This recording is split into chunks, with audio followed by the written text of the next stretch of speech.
Leipzig, a city on the move and busier than ever. Since reunification, the historical city centre has been restored. The world-famous Gewandhaus, the trade fair complex. There are plenty of reasons to visit Leipzig and lots of history. The city held its breath in the autumn of 1989.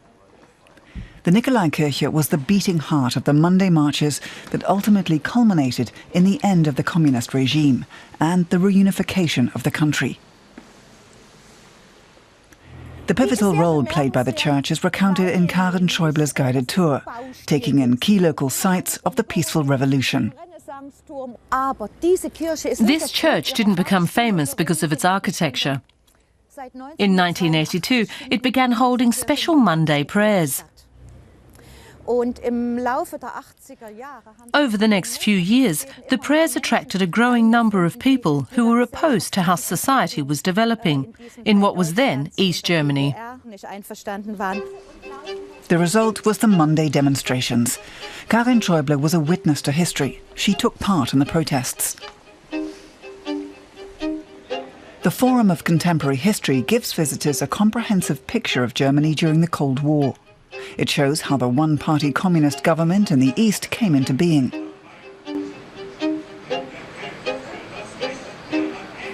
The museum illustrates what life was like for East Germans, from communist-style competition and industry to a typical family's living room.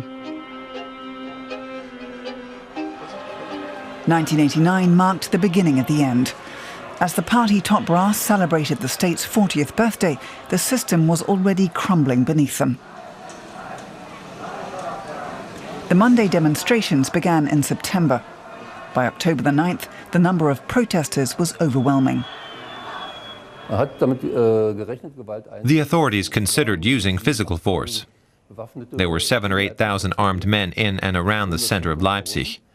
Between 70 and 100,000 protesters were expected. The regular police and Stasi forces would have been able to tackle 30 to 40,000, but not 70 or 80,000. The demonstrators chanted no violence. It was dangerous to film the activities. Schäuble takes her tour to the place where two activists shot illegal footage.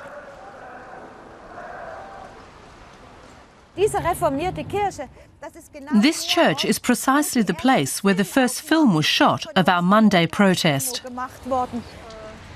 The material was then passed on to a journalist from West Germany. This journalist smuggled this little reel of film to the West in his underwear, in a very discreet place. And he got through. The fear was that the secret police, the Stasi, would catch him and keep the recording. The Runde Ecke, the round corner, is the former Leipzig headquarters of the Stasi. It was occupied by residents in December 1989 to prevent the authorities destroying more incriminating files. By the time they arrived, however, many documents were already pulp. The building now houses a museum about the Stasi. Among the exhibits, an old phone-tapping device and a machine for opening letters. The museum reveals the sinister workings of East Germany's infamous secret police. Tobias Hollitzer was one of the civilian activists. In the very first night, we found a meter-high pile of sacks filled with mail.